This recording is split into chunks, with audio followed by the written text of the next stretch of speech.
Hi there, it's Olga. I keep on publishing new tutorials of my 25 Days of Christmas series, and today it's time for the project number 10. We are going to create a Christmas card with the layered plaid panel. I always like to find new uses and create new looks with the old dies, and this is exactly what we are going to do today. I'm going to use two panels from Card Builder panel die set by Paper Discovery, and I'm also going to need the two outline dies from the same set. Those two dies were meant to work separately, but you can actually combine them, and this is what I'm going to demonstrate. So I have started by trimming down a piece of white cardstock to 5 by 7 inches. Now I'm going to position the two outline dies at the right edge, and I'm actually going to tape down only the smaller one. I'm using the larger one just for better positioning, just to see how the panel is going to be placed on a card. And then I'm going to send the die through the die cutting machine. This way I have created the vertical panel window. Now I'm going to work with the dies that I have chosen, so I'm using that candy cane stripe die together with the larger outline. I'm taping them down onto a piece of red cardstock and then die cutting them. This is what the die cut should look like. For this project we are going to need two of them. Next I'm going to use the plaid panel die, and I'm going to use the smaller outline from the set. I will be die cutting that panel out of gold mirror cardstock. I love using intricate dies with foiled cardstocks. It always gives that jewelry look to your cards. I have flipped over the die cut to the wrong side, and now I'm applying some liquid glue onto it, and then I'm going to stick the gold panel on top of the red one, and you can see those two do coordinate. You can see there is also a lovely red border all around the panel. Then I'm flipping over the die cut to the wrong side again, and I'm applying the glue. I only have to apply it at the points where the lines intersect, as well as around the perimeter. And then I'm going to take another red die cut, flip it over, and stick it down like that. You can totally use some other color cardstock for that second panel, and this way you are going to create a more complex pattern.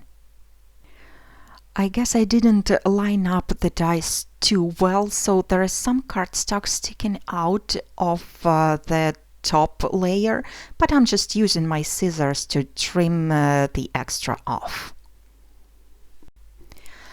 At this point I have decided to add one more color and one more extra touch to my panel. So I've die cut the plaid panel one more time out of green cardstock, and I'm only going to use those small diamonds as well as the small triangles at the side of the panel. I'm going to inlay all those tiny pieces into my layered panel. It's actually not that hard because they are all the same size, and you don't have to put each and every one in exactly one spot. And of course, as always, the tools and supplies I'm using will be listed on my blog as well as in the description box down below. When I'm done with inlaying, I'm going to adhere the plaid piece onto the white panel. So I'm applying a fine line of glue all around the window there, and I'm going to place the panel on top of the white one and stick it down. Then I'm going to add that entire piece onto the card base. I have created my card base a bit larger than 5 by 7 so that I can have that fine dark border all around the white panel. I have used the dark brown cardstock. By the way, I'm using foam tape to attach this panel. This way I'm going to create more dimension. Now I'm going to create a nice large embellishment to add to my card. This medallion die is from Card Builder Circles die set, also by Paper Discovery. By the way, in case you don't know, Paper Discovery is my own line of products. So now I'm sticking down the golden medallion onto a dark brown circle that is created with the die from the same set. And now I'm adding a large brad in the center. I have actually trimmed off the legs and now I'm adhering it with the hot glue. I want this decorated circle to look even more like a rosette, so I have decided to add some ribbon as well. So I'm curling up the golden ribbon, forming a loop, and I'm sticking it down behind the medallion. I'm also going to stick down the ribbon at the wrong side so that those both ends hang down rather than stick apart.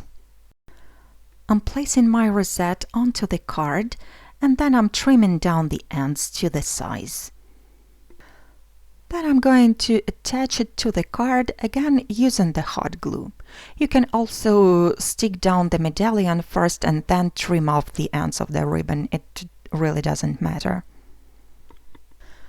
I have decided to add one more strip of ribbon underneath, so I'm applying some glue and tucking it behind the rosette. So this is what the finished card looks like. It's really textured, but not too bulky, so it's totally mailable in a standard envelope. This design will definitely work with the various color combinations, and it's suitable for different occasions as well. I hope you enjoyed this tutorial. Thank you so much for watching. I will be back soon with the project number 11, and I hope to see you again. Have a beautiful day.